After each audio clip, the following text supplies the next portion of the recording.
Welcome to Two Finger Tuesday, a production of the James McGee Show. Conversations are just easier had over a good old two finger. So pour yourself a glass of your favorite booze and join your host, James McGee, for a drink and some real talk.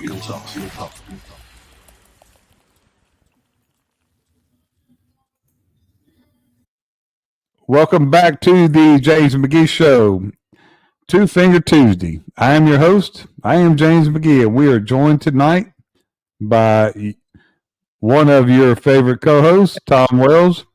Joe's not going to be able to make it. We'll talk about him a little bit, what he's got going on. He's had a rough week, rough couple days, but I think he's doing well. So let's start off, of course, with what we're drinking. And there's going to be a story behind, last week. We'll talk about that. We spent a little time together last week. Yes. So go with what you drinking, Tommy. This is this very special bottle that James presented to me in Kansas City, and I've never actually had rum before. I'm a bourbon guy, and I'm trying to expand my palate. And he was kind enough to give me this bottle of Bayou rum, and it is so smooth and it's like candy. I mean, it's so good. It's good. And look, I'm the same way. I wasn't a rum drinker. And I've talked about it before here, and I drink it here too. But it is it's distilled here in Southwest Louisiana, Bayou Rum. Yep. And I went for a friend of mine as a president. He's going to come on the show.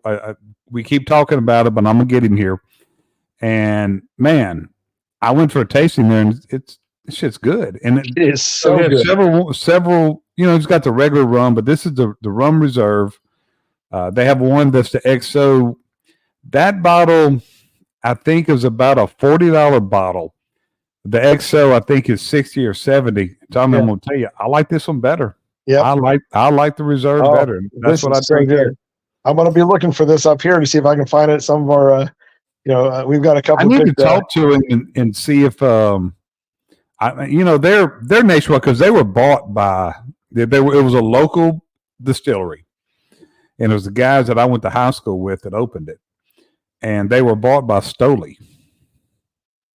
So the Russian company. So they distribute pretty much around the nation. So, and in return, you brought me your favorite Buzzard's Roost. How do you like it? Tell you, I like it. Let me tell you, this will put you on your ass now. It is good stuff. You can't have a Mark Krause two finger of this. You'll get fucked up. You gotta have just a regular one.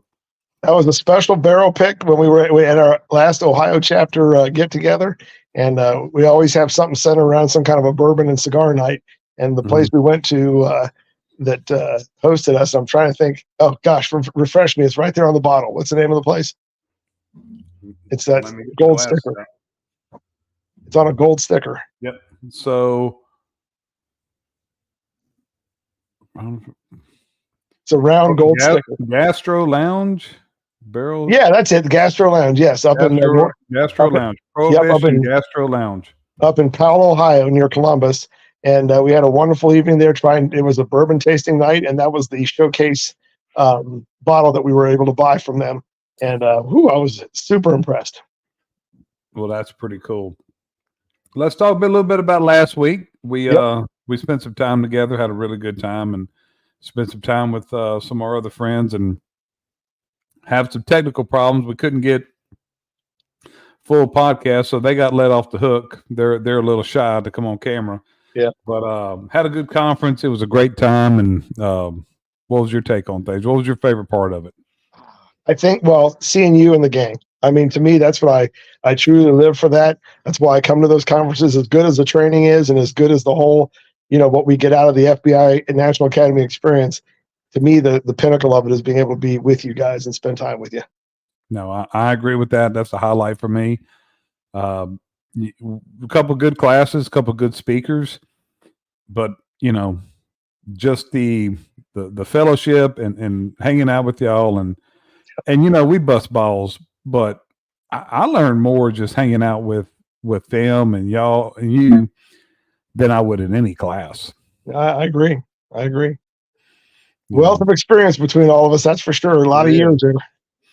And then I was able to see Joe last week too when I got back. Yeah, And that's Joe, cool. if you're listening, no offense, it wasn't as fun as as when I was with Tom. But Joe was living in Houston, which is just 2 hours from me, and they just moved back to Wisconsin. And we'll talk about a little bit about his trip. Moved back to Wisconsin. Well, Friday before they left, Hurricane Beryl just went through there. Joe's house was good, but his son had some damage. Yep. So him and I went and cleaned it up. That's the business that I'm in now, post retirement. Is I'm in the debris cleanup business. So went down there, spent some time with him, had fun. I had fun with him. It was work, but we had fun, and that's what I enjoy doing. I really enjoy helping him, and then it was a great time. But he had a rough trip on the way back. Got a flat tire, and had to get new tires. And it's a long trip. Yeah, 3-day trip. Yes. No, I empathize with him. We were coming back one time from a Western trip, and I lost my serpentine belt in southern Minnesota in a place where there is very sparsely populated. And thank goodness that good old police connection. I was able to call the local police, who was able to put me in touch with a local tow service that they used. And that guy had a garage, and he actually had a serpentine belt there and came over and put it on our truck on the side of the road and got us going. And the whole thing only took about 2 hours. And the dispatcher that took my call even came out after he got off work to check on us. Where we were. The network. Yeah. The network and police is just unbelievable. Yeah. I've had the same thing, and I've also been able to help police officers who were here from out of town. So there's no better fraternity. So here's the friendship. Here's to the best fraternity on earth.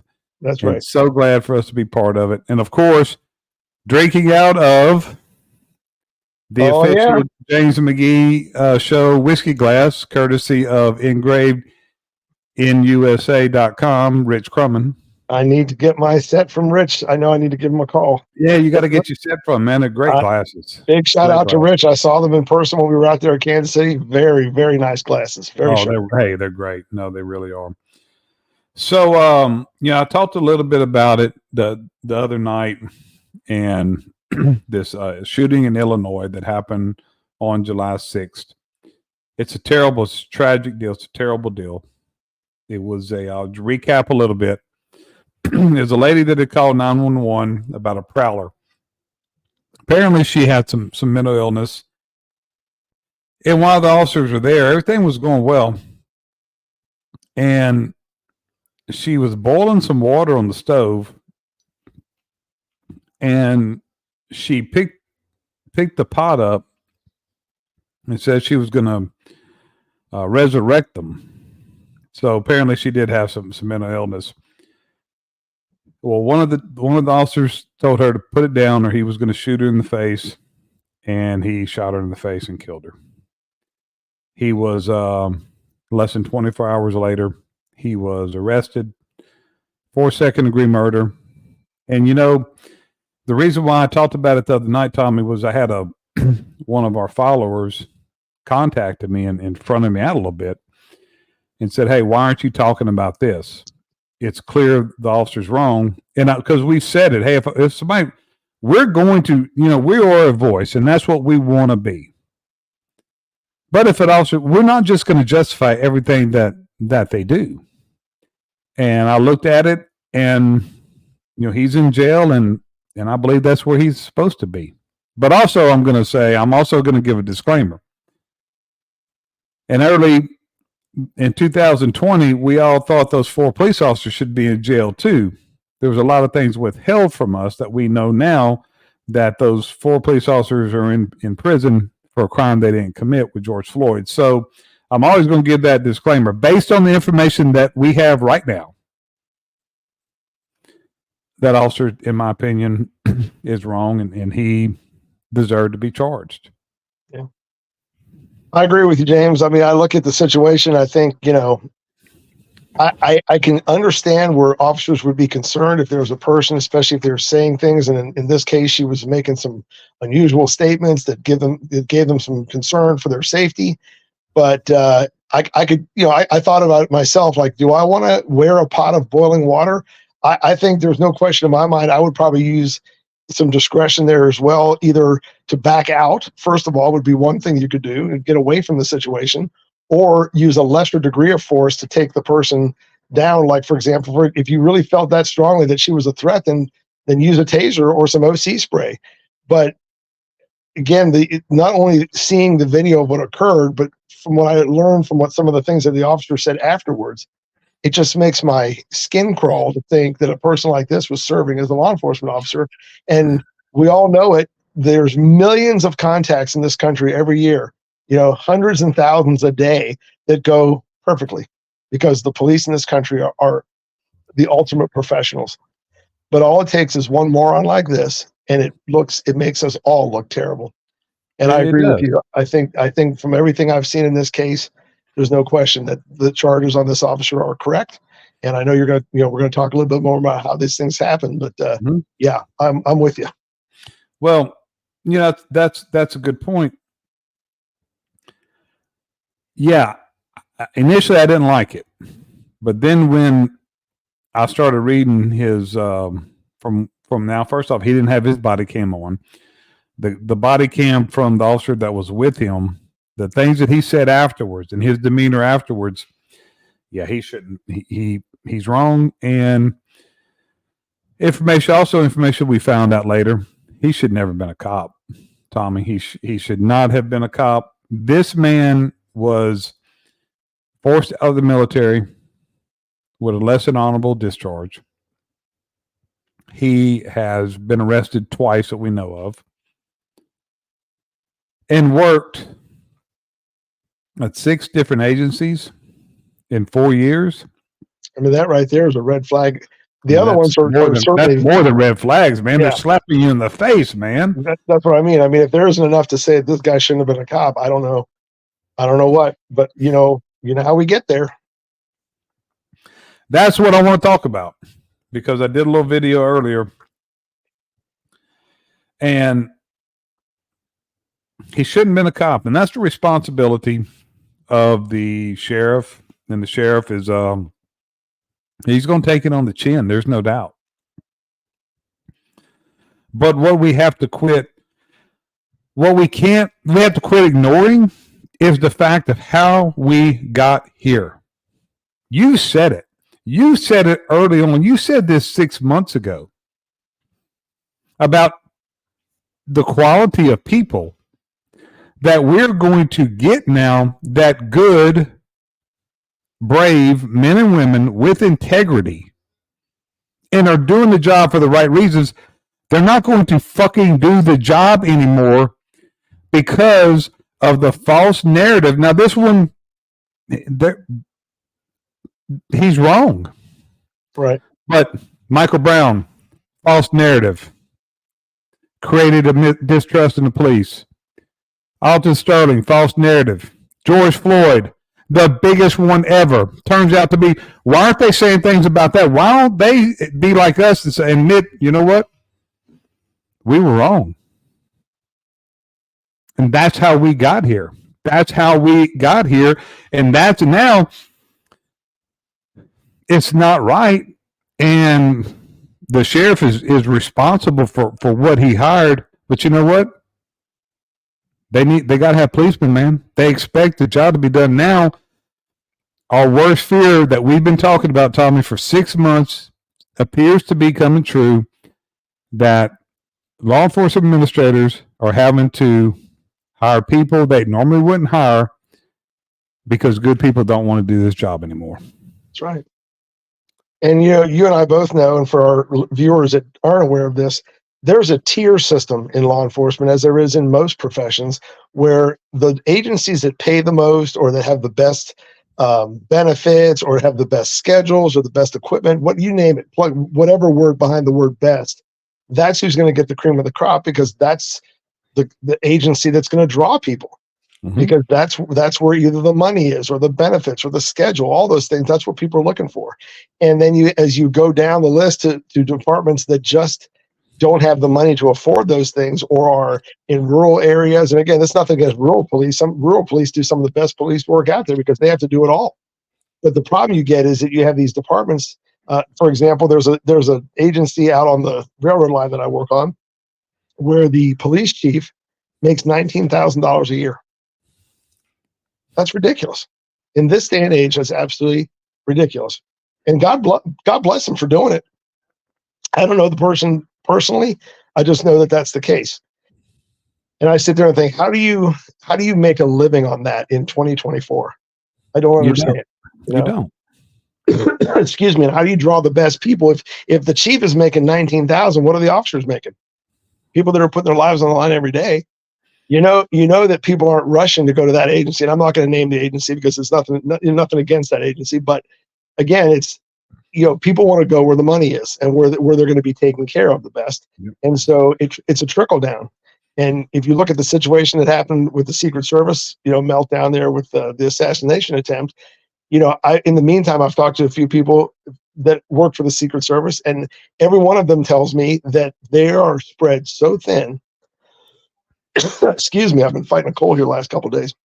It must be from Kansas City or something. That the Secret Service is spread so thinly within their ranks that all they do is travel for protection details. That's all they do, constantly.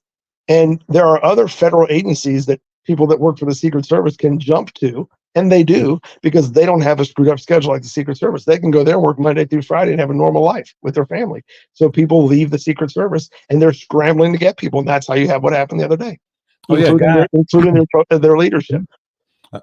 A guy that I worked with in the early 2000s, he was a representative that I always dealt with. He ended up leaving and going to work for the postmaster. Being the post, finished out his career as a postal inspector. Yep. Because he was just burnt out, and he was a good dude. He was good, and that's what happens. But you know what? Also, it didn't take long for the race baiters to start. And look, the lady was black, but that's the only. There was no racial. There was overtones. No, there was nothing that says that this happened because she was black. So she happened to be black. Right. If she'd have been white, if she'd have been a man, same thing happens, Tommy. Same thing happens. Fuck whoever thinks different. That officer was not seeing race. He was unfit for the job, and it didn't matter that who this lady was. She was white, black, man. It didn't matter. So you get Kamala Harris, who jumps up there and starts with the race baiting already. That's why that they don't understand, and they will not see this point. Kamala, this is why this sheriff had to hire a guy like this, because of shit that you're doing, people like you are doing. Y'all are causing the recruiting crisis in America, when we used to be able to recruit good, solid, smart, brave men and women, and now you're having to sacrifice your standards because of people like you, Kamala. It's amazing. I think we maybe have talked about this a little bit. After the George Floyd thing blew up, I was just shocked and amazed how across class and cultural lines, how everybody overnight, including people in other parts of the world. I mean, I remember seeing footage from London where people were protesting the police over there. And of course, they're protesting all over the United States. And I'm sitting there thinking to myself, don't people have the sense to understand that regardless, at that time, we didn't know what we know now about the George Floyd incident. But the bottom line is it looked terrible. People had every reason to feel outraged about it. But it wasn't like nothing happened. It wasn't like it was sugar-coated or that it was swept under the rug. People went to trial, people were arrested, and they've gone to jail. That's the American system. Police officers have no less you shouldn't expect any less due process than any other citizen, and they got it. And in this case, they were sent to jail, whether it's right or wrong. The point is the system worked. And that's what people should respect. And all this, like you said, people coming out of the woodwork and how BLM came out all over the place. And they're basically, you have these groups like out in Seattle and Portland that are just simply taking over these cities. It's absolutely ridiculous. I mean, it's just ridiculous how our politicians these days have allowed that mentality, that mob mentality to take over. I mean, how they were looting and painting all over statues and stuff. And it was just like everything was fine. That this is perfectly okay. People are just getting it out of the system. Well, I say bullshit to that. People need to be held accountable. No, all this bullshit equality. No, you don't want equality and you don't want justice. You want it your fucking way is what you want. And it doesn't work that way. You're right. That mob mentality has taken over, and we have to start pushing back. And this was, and this was my main motivation for having this platform. And when I was, when I had Jason Kiefer on here last week, we have to, mainstream media is in their pocket. Mainstream media is in the liberals' pocket, sure. And they're going to do whatever the fuck they tell them. So people like us, even though we were small, if there's enough of us, man, we could make a difference. Right. And that mob mentality is what is, like I said, they don't want justice. They want it their way. They want their agenda. And it's not designed to work that way. No. I mean, remember the Kyle Rittenhouse case? Remember how that backfired? The media was just basically filleting that guy in the press. And then when the case goes to trial, where it should be, and then there's testimony offered, the media looked stupid because they left out truth, which they typically do to get their agenda through. And in the end, he was exonerated because he was threatened. And he did the right thing. I mean, I'm not saying should he have been down there, running around with an AR-15. We can debate that all day. But the bottom line is his well-being was threatened, and he acted. And then once the truth came out, that just shut the mainstream media right up. What we have to look at. I mean, anytime you're dealing with private companies, and I'm a small business owner, and I'm in the demo and debris business. Really, I'm not. What I'm in the money business. Yep. And Fox, NBC, ABC, they're not in the journalism business. No, they're in the money business. That's right. My wife was is sick right now, and took her to the urgent care this morning. And before she was able to be seen, they wanted their $100. And I told her, I said, they're not in the medical business. They're in the money business. Sure. So when you are, and I'm not a big government person because I think the government lies and fucks us more than any private company. But we have to look at that. The media is in the money business, and what sells? Negativity, drama, corruption, that kind of stuff sells. Chaos and controversy sell. Exactly, and that's the business they are in. Mm-hmm. If they tell the truth, their agenda is not going to get passed, and they're not going to get. They're not going to sell, because you're right. Chaos and controversy, that's what sells. Yep. So, well, thank goodness for people like you that come out and have the chutzpah to put together a show like this and get the word out, because there's a hell of a lot of people out there that want our system to work and want our country to be safe and our communities to be safe. And the only way that's going to happen is if we speak up for what's right. That's the only way that's going to happen. No, you're right. So what you got going on this week? How's the railroad business? Busy, very busy. They're working old man hard, huh? Yeah, I know my old tired body. Right. I'm just getting ready to plug my phone in because I just realized that my phones here are getting low on juice, so I'm gonna plug in here so I don't lose you. So since I worked Thursday, Friday of last week, and then I worked yesterday and today, and every day has been a minimum of 10 and a half hours or up to 12. Wow. Because if the wheels don't roll, they don't make. That's right. Because they're in what business? They're in the money business. They're in the money business. But now I will say they're fantastic. I love working for this outfit because they get it that you have to have happy employees or productive employees, and I will give them a lot of credit. They are really doing a lot to keep morale up there and to show us that they really transform our railroad into a really thriving, bustling operation. But yeah, it's a long day for sure. Well, that's awesome, man. I'm happy Yep. for you. And so no, we'll just kind of see what comes this week, and we'll figure out what we're gonna. I'm sure by next Tuesday there'll be something else to talk about, Without a doubt. But we're gonna keep watching this, and I'll tell you, I hadn't said too much more. We might talk about the Secret Service again next week, because I hadn't said too much more because I want more and more to come out. But it's getting worse, man. Yeah, it's getting worse of what's coming out. How derelict.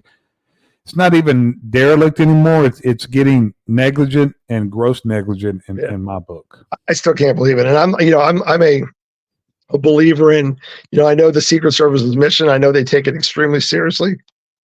The last thing they want to do is have someone, assassinate a leader from this country. It doesn't matter what political realm they're from. The Secret Service does not want that. But that was, I still can't believe it. No, I'm gonna tell you, Tommy. I think Joe Biden is the worst president in history of our country. But if it would have been him, I would feel the same way. Yeah. This can't happen. Can't happen. No. That cannot. We will fail. Some people may think we're failing now. We're really not.